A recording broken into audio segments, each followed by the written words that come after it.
ትራቪስ የተባለ አንድ ወጣት በቅርቡ በጋርዲያን አርሞርድ ሰርቪስ ውስጥ የጭነት መኪና ሾፌር ሆኖ መስራት ጀምሯል። የገንዘብ ቦርሳዎቹን ለመውሰድ ወደ ባንኩ ሲደርስ ቆንጂየዋ ደንበኛ ዞዊ ብዕሩን ለመበደር ጠይቃው ከማስታወሻ ጋር መልሳ ስትሰጠው ትራቪስ ልዘርፈው እየሞከረች እንደሆነ በማሰብ ደነገጠ። ሽጉጡን አወጣና በክፍል ውስጥ ያሉት ሁሉ ለመደበቅም ቸኩለው፣ ሆኖም ዞዊ ማስታወሻውን ማንበብ እንዳለበት አጥብቃ ጠይቃው ሲመለከት ቁጥሯን እየሰጠችው እንደሆነ ተገነዘበ። በዚያ ምሽት ትራቪስ እና ዞዊ ወደ ቡና ቤት ሄደው እንደዚህ አይነት ቆንጆ ሴቶች ትኩረት ስለማይሰጡት፣ ስለዚህ ዞዊ እጇን በእግሩ ላይ አድርጋ ወደ የግል ቦታቸው እንዲሄዱ ስትጠይቀው ማመን አልቻለም። ከዚያም ቅዳሜና እሁድን በሙሉ አብረውም ያሳልፋሉ።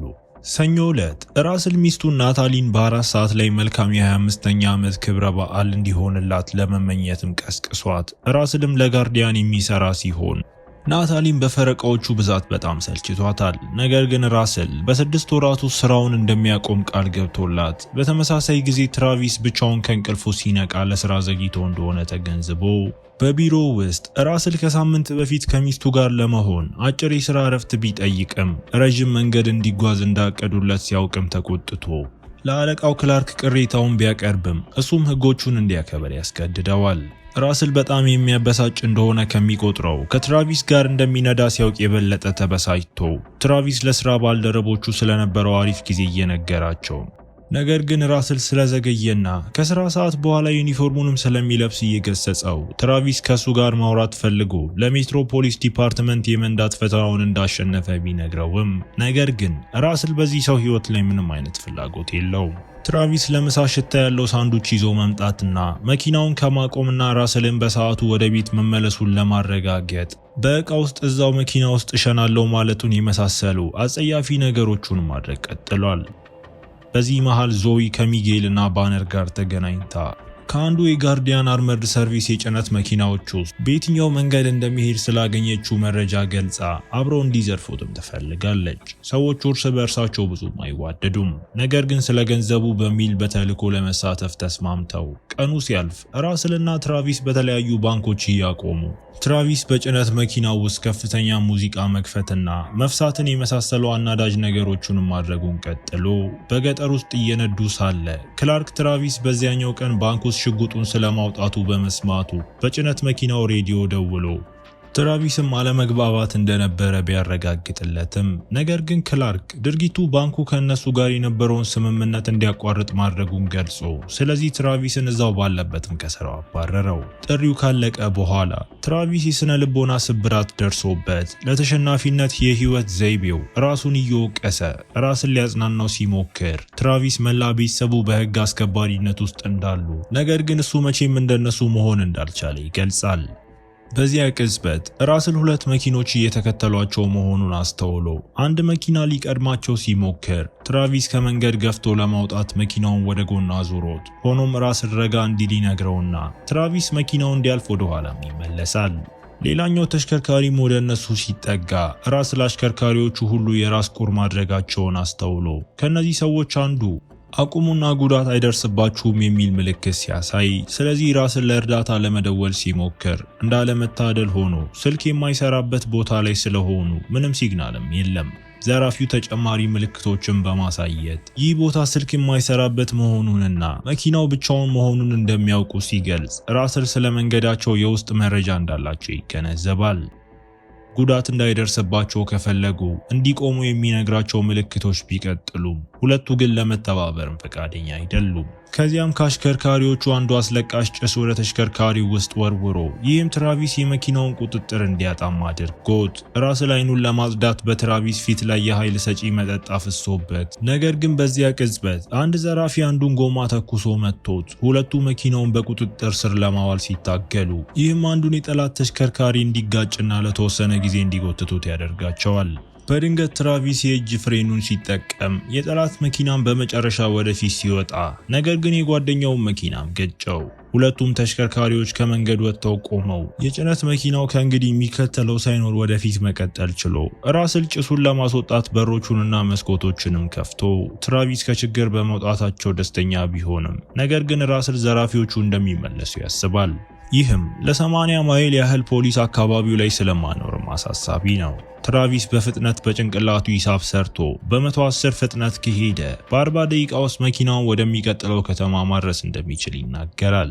ይህ በእንዲህ እንዳለ ዘራፊዎቹ የራስ ቁራቸውን አውልቀው ዞዊና ሰዎቿ መሆናቸውንም ተመልክተን መኪናዎቻቸውን ከጭቃው ሲያወጡ ዞዊ ሁለተኛውን እቅዳቸውን እንደሚፈጽሙ አሳውቃ በመጨረሻም መኪናው በተጎዳው ጎማ ምክንያት ፍጥነት መቀነስ ሲጀምር ወደ ሌላ መንገድ ከዞሩ በኋላ ጥገና ለማድረግም ቆመው ትራቪስ ዘራፊዎቹ በ4 ደቂቃ ውስጥ እንደሚገኙ በማስላት እንደገና ራስልን አስደንቆት ራስል ትራቪስ ፖሊስ መሆን ለምን እንደፈለገ ስላልተረዳ ስለዚህ ትራቪስ በእውነቱ ፖሊስ መሆን እንደማይፈልግ ቤተሰቡ እንዲወዱት ብቻ ይህን እንደሚያደርግ ነግሮት መኪና ሲያልፍ ትራቪስ እርዳታ ለመጠየቅ ቢሞክርም ግን ችላ ተብሎ ከጥቂት ደቂቃዎች በኋላ የዞዊ ቡድን በዋናው መንገድ ላይ የታየ ሲሆን የጭነት መኪናውንም አላየውም። ስለዚህ ሁለቱ መንገድ እንደቀየሩ ተገነዘቡና ተመሳሳይ ነገር አድርገው መኪኖቹን እንዳዩ ትራቪስና ራስል እንደገና በጭነት መኪናው ላይ ገብተው ጉዞ ጀምረው ይህም ሌላ ማሳደድ አስከትሎ ትራቪስ በመኪኖቹ መካከል በቀጥታ ወደ ዋናው መንገድ ለመመለስ በመኪናዎቹ መካከል ሲነዳ ነገር ግን ዘራፊዎቹ በፍጥነት እሱን ለመከተልም ዞሩ። ከዚያም ትራቪስ አጉር ሲፈላሰፍ ይህም የጭነት መኪናው በመኪኖቹ መካከል ተጣብቆ እንዲቆይ አድርጎት ገመድ ካሰረ በኋላ ሚጌል በመኪናው ላይ ወጥቶ በጭነት መኪናው የኋላ በር ላይ ጥቂት ዝላይ አድርጎ ትራቪስ የጭነት መኪናውን እያወዛወዘ ሊጥለው ቢሞክርም ሆኖም ሚጌል አጥብቆ ይዞት ሌሎቹ ዘራፊዎች የጭነት መኪናውን ለማዘግየት እየመቱት ከዚያም ሚጌል በሩን ለመቁረጥ መሳሪያውን እየተጠቀመ ስለዚህ ትራቪስ መኪናውን ከፊት ለፊታቸው ገፍትሮ ለማምለጥ እየሞከረ መኪናው ስለተያዘ ራስል ሽጉጡን አውጥቶ ሚጌል ላይ ተኩሶ ወዲያውኑ ሚጌልም እየተኮሰበት ከጥቂት ጥይቶች በኋላ ራስል ጥይቱ ወድቆበት ሚጌል ጥይቶቹንም ጨርሶ ሚጌል ወደ መቁረጥ እየተመለሰ መሆኑን ሲመለከት ሁለቱ ሰዎች ዘራፊዎቹን ለማስቆም ገንዘቡን ለመስጠትም ወሰኑ። ሆኖም ራስል ቦርሳዎቹን ሲከፍት ብዙ ህገወጥ ኮንትሮባንድና አንድ ዝንጀሮን ጨምሮ አግኝቶ ትክክለኛውን ቦርሳ ካገኘ በኋላ ራስል በሩን ከፍቶ ሚጌልን ተንጠልጥሎ ገንዘቡን ማውጣት ሲጀምር የሚበተኑት ዶላሮች ለአሽከርካሪዎቹ ወደፊት ለማየትም አስቸጋሪ አድርጎባቸው ስለዚህ ባነር ራስል ወደ ውስጥ ለመመለስ ተኩስ ከፍቶ ከዚያም ራስል የቀለም ጥቅል ያላቸው አንዳንድ ዶላሮችን አግኝቶ ስለዚህ በመኪናው የፊት መስኮት ላይ ወርውሮት ፍንዳታው የባነርን መኪና በሰማያዊ ቀለም ቢሸፍነው ነገር ግን እሱ መንዳቱን ቀጥሏል። ራስል የመኪናው ጣሪያ ክፍት እንደሆነ አስተውሎ የሚቀጥለውን የቀለም ጥቅል ወደ ውስጥ ሲወረውረው ይህ አዲስ ፍንዳታ ባነር መኪናውን መቆጣጠር እንዲያቅተው አድርጎት በድንገት ዞዊን ከመታ በኋላ ከመንገዱ ወጥቶ መኪናው ጥቂት ጊዜ ከመንገዱ ውጪም ተገለባበጠ። የተበሳጨው ሚጌል ገመዱን ሲያለያየው ይህም የዞዊን መስኮትም ሰብሮ ከዚያም ወደ መኪናው ውስጥ ዘሎ ከራስል ጋር መታገል ጀምሮ እሱም የሰውየውን ሽጉጥ ለማግኘት ሲሞክር ጥይት የጭነት መኪናው ጣሪያ ላይ እየተተኮሰ በዚያ ጊዜ ክላርክ በሬዲዮ ደውሎ ነገር ግን ብዙ የሚጮህ ነገር አለና ትራቪስ ምን እየተፈጠረ እንዳለ ሳይነግረውም ስልኩም ያበቃል። ራስል የበላይነቱን ለማግኘት ችሎ ሚጌልን አሸንፎት በቬስቱ ውስጥ የቀለም ጥቅል አስገብቶ ወርውሮትም በአየር ላይ የማቅለሚያው ጥቅል ፈንድቶ ሚጌል መኪናው ላይ ሲያርፍ በሩን በመክፈቻው መሳሪያ ምክንያትም መኪናው መንደድም ጀምሮ ነበር። ዞዊ ተስፋ ለመቁረጥም ፈቃደኛ አልሆነችምና አሁንም እየተከታተለቻቸው ነው። ስለዚህ ራስል የሳንቲም ከረጢት ወስዶ ወደ መኪናው ወርውሮት መስኮቱ ሲሰባበር ይህም ተሽከርካሪው ከመንገዱ እንዲወጣና በኃይል እንዲፈነዳ አደረገው። ሁለቱም ድላቸውን ሲያከብሩ ዞዊ ከጥቃቱ በፊትም ከመኪናው እንደዘለለችና አሁን በኋለኛው በር ላይ እንደተንጠለጠለችም አላወቁም። ራስል ከጦርነቱ የተነሳ እግሩ ላይ ስለደረሰበት ቁስል ሲያማረር ዞዊ ወደ ውስጥ ገብታ የሚጌልን ሽጉጥ አንስታ እዚያ እንዳለች ገልጻላቸው። ከጥቂት ደቂቃዎች በኋላ ራስልና ትራቪስ በአንድ ጎተራ ውስጥ ታስረው ዞዊ የራስ ቁሯን ስታወልቅ ትራቪስ በቀጠሮ ወቅት ስለ ስራው ሁሉንም ነገር እንደነገራት አስታውሶ ህመም ተሰምቶት ዞዊ የተደበቀ ነገር ካለ ፍለጋ የሁለቱን ጃኬታቸውን ፈትሻ የናታሊን የሰርግ ቀለበት አግኝታም ራስን ለሚስቱ ሰርፕራይዝ እንደሆነ ቢገልጽም ቀለበቱ ወስዳ በዘፈቀደ ጠርሙስ ላይ ተኩሳ ትራቪስን ዝም ለማስባል ሞከረች። እሷ ሁሉ ጊዜ ግባ መኪናው ነበር ገንዘቡ አይደለም እና አሁን የቡድን አጋሮቿ አብረዋት ስለሌሉ ሁለቱ ሰዎች ስራውን እንድትጨርስ እንዲረዷት እንደምትፈልግ አለበለዚያ እንደምትገላቸው ስትዝት ሰዎቹ በዚህ ከመስማማት ውጪ ሌላ አማራጭም የላቸውም።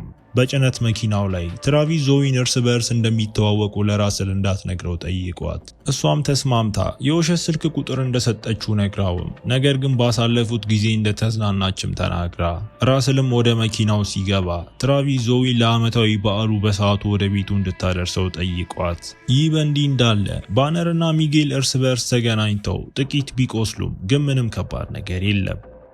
ባነር ዞዊ እንደተወቻቸው ተገንዝቦ እንደሚገላት ተናግሮ ከጥቂት ደቂቃዎች በኋላ የጭነት መኪናው ኔትወርክ ከሌለበት ቀጠና ወጥቶ ስለዚህ ዞዊ ትራቪስን ክላርክ ጋር እንዲደውልና ሁሉም ነገር ኖርማል እንደሆነ እንዲያሳውቀው አዛው ትራቪስ ጥሪውን አድርጎ አንዳንድ ቀልዶችን ቀልዶ ከዛ ምን እየተፈጠረ እንዳለም ሳይገልጽ ከስራ መባረሩንም ለዞዊ ሲነግራት ራስል ከባንክ ውስጥ ካለች ሴት ጋር ፍቅር እንደያዘው በመግለጽም እያሾፈበት በዚያ ጊዜ ናታሊ ራስል ጋር ደውላለት ለሰዎቹ ብዙ ጊዜ ካልደወለች የሚያውቁት ሰው እንደሚሞት ማስረዳቻቸው።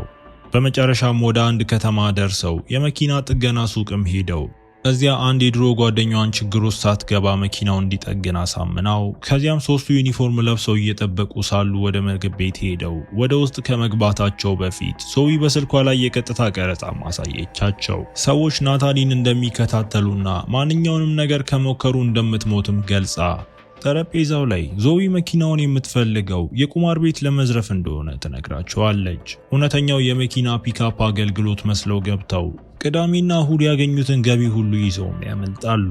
መካኒኩ የጭነት መኪናው ቁጥር ከኦፊሴላዊ የመኪና ፒካፕ ተሽከርካሪ ጋር በማዛመድ እየቀየረና ትክክለኛው የጭነት መኪና መሆኑን የሚያረጋግጥ ትራንስፖንደርም እየጫነ ነው። የጭነት መኪናው ዝግጁ መሆኑን የሚነግራት መልእክት ሲደርሳት የራስልን እጅ ከቧንቧው ጋር አስራ ትራቪስን ጎትታ አስወጥታው ዞዊ በመታጠቢያ ቤት ውስጥ ትራቪስን ዩኒፎርሙን እንዲያወልቅ ጠይቃው እሱ ሲቀይር በእርግጥ በፍቅር እንደወደቀባትም ስትጠይቀው እሱ ግን ክዶ ወደ ጠረጴዛው ሲመለሱ ራስል በተሰባበረ ኩባያ እስሩን በመቁረጥ ከቦታው እንዳመለጠ አውቀው ወዲያው እሱን ለመፈለግ ወደ ውጪ ሲወጡ ራስል ግን ከኋላ ዞዊን ለመያዝ ሞክሮ ለጥቂት ደቂቃዎች ታግለው ትራቪስ ሽጉጡን ለመውሰድ እድሉን ተጠቅሞ ስለዚህ አሁን ራስል ዞዊን ገፍትሮ ለሚስቱ ደህንነት መጠየቅ ቢችልም ትራቪስ ዞዊ ደህና እንደሆነች ጠይቋት ሽጉጡን ሲሰጣት ይህም ራስል ውስጣዊው ሰው መሆኑን እንዲገነዘብም አደረገው።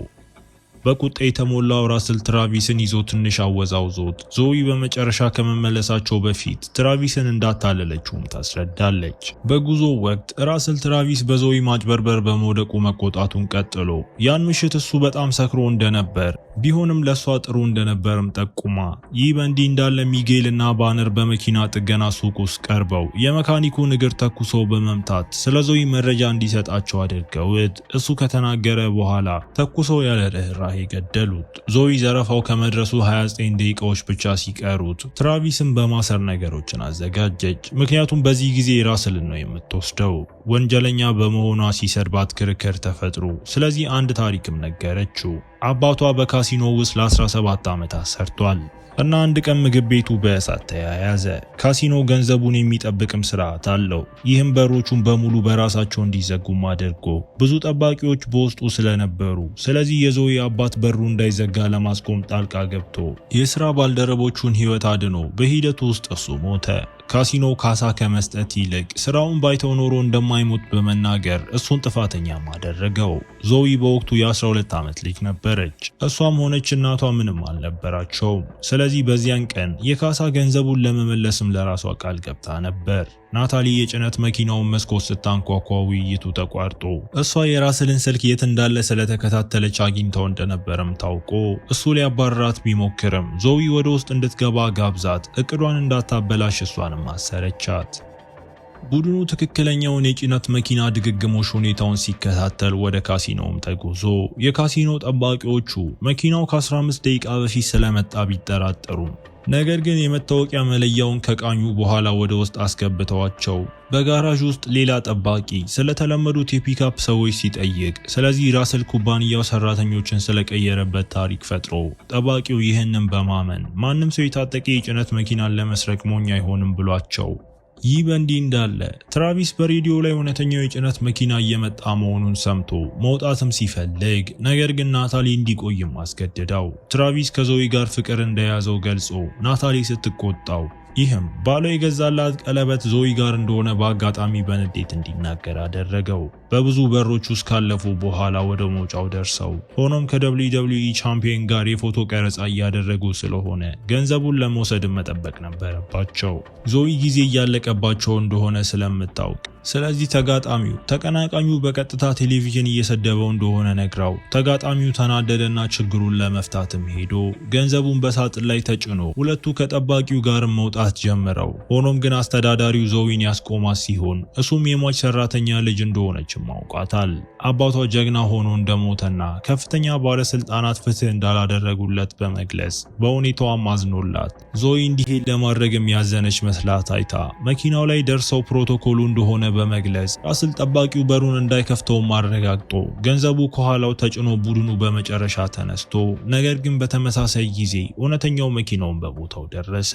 እንደ ዕድል ሆኖ የዞይ ቡድን ጠባቂዎቹ ሌላኛውን መኪና ከማየታቸው በፊት ካሲኖውን ለቀው መውጣት ችለው ጥግ ላይ የፖሊስ መኪና እንዳለ ተመልክተው ቢደነግጡም እንደ ዕድል ሆኖ ግን ወደ ሌላ ቦታ እየሄደ ነው። በመጨረሻም ቡድኑ ዞይ ለማምለጥ መኪና ወደ አስቀመጠችበት የቲቶ ጋራጅ ገብቶ አሁን ገንዘቡ ስላላት እሷ ሌሎቹ ቢሄዱም ግድ አይላትም። በድንገት አንድ ትልቅ ተሽከርካሪ በሩን ገንጥሎ መኪናውን ሲገጨው ይህም ግድግዳው ላይ እስኪጋጭ ድረስ እንዲሸራተትም አድርጎት ቡድኑ ሲነቃ ባነርና ሚጌል እንደያዟቸው አውቀው ባነር ገንዘቡን ለመስረቅ በዞይ መኪና ውስጥ እያስቀመጠው ሲሆን ሚጌል ደግሞ በጭነት መኪናው ላይ ነዳጅ እያፈሰሰ ነው።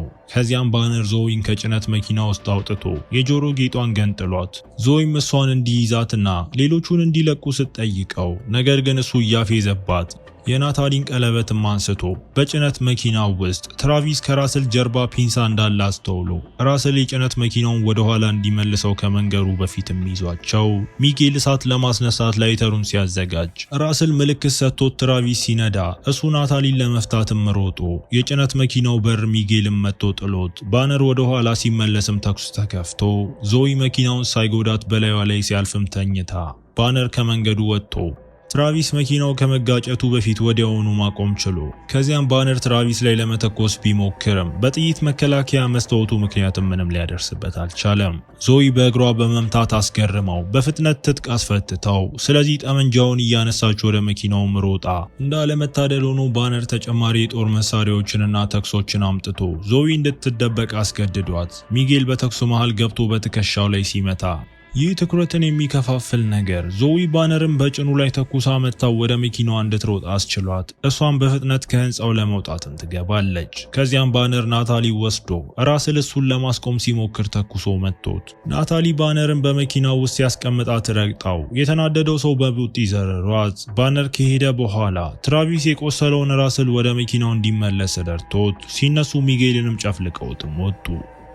በቅርቡ ባነር ዞይን ደርሶባት እሷን ማሳደር ጀምሮ ወደ መንገዱ ሲደርሱ ሌሎች መኪኖችን እየሸወዱ አንዱን ከመንገዱ ላይ ገፍትረው ባነር የዞይን መኪና መግፋት ቢጀምርም እሷ ግን መልሳ መግፋትና በመስመር ላይ መቆየትም ትችላለች። ወንዶቹ ሲደርሱ በርካታ የፖሊስ መኪኖችም እንዳገኟቸው አስተውለው ትራቪስ ደስተኛ ሲሆን ራስል እውነቱን ስለማያውቁ ፖሊሶች መኪናውን እየፈለጉት እንደሆኑ ጠቁሞ በዚያን ጊዜ ክላርክ ሁለቱን ሰዎች ቅሬታ ለማሰማትም ደወለላቸው። ምክንያቱም አንድ ሰብሳቢ ጦጣው እስካሁን ባለመድረሱ ተቆጥቶ ነበር።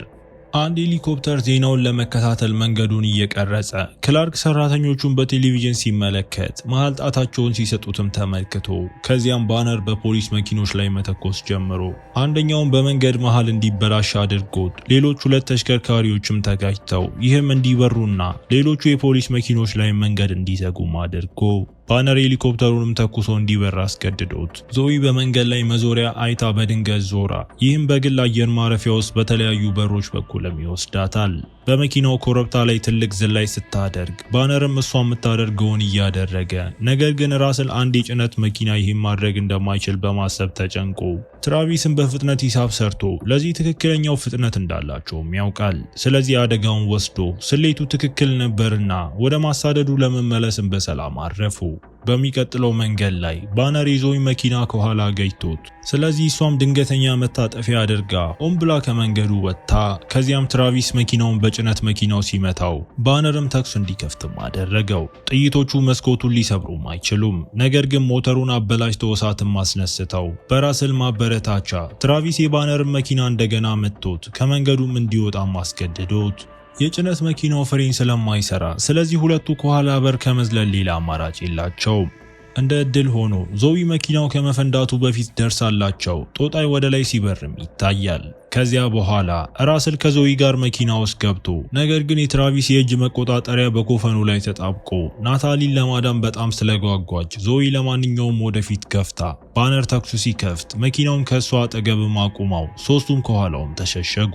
ብዙ ጥይቶች ስላሉት ባነር ያለምንም ማቋረጥ መተኮሱን ቀጥሎ በድንገት ከኋላው በናታሊ ተመቶ እሷም ጭንቅላቱን በጥቂቱ በመምታትም ዘርራው ራስል ከሚስቱ ጋር ለመገናኘት ሮጦ ዞዊም ከመሄዷ በፊትም ትራቪስን ስማው። ከዚያም ራስል ቀለበቱን ሲያመጣ ናታሊም ለክብረ በዓላቸው እንደገዛላት በማወቋ ደስተኛ ሆና ቡድኑ ዞዊ ፖሊስ ከመድረሱ በፊት በተሰረቀ የግል አውሮፕላን ውስጥ ስታመልጥም ተመልክተው ከጥቂት ደቂቃዎች በኋላ ራስል ለፖሊሶቹ ተጎጂዎች መሆናቸውን ሲነግራቸው ትራቪስ የዞዊን እውነተኛ የስልክ ቁጥር በኪሱ ውስጥም አገኘው። ማስረጃውን ለማስወገድ ወረቀቱን ከመዋጡ በፊት በቃሉ ይዞትም ፖሊስም ትራቪስና ራስል ሁሉንም ነገር ለማድረግ እንደተገደዱ ስላወቁም ለቀቋቸው።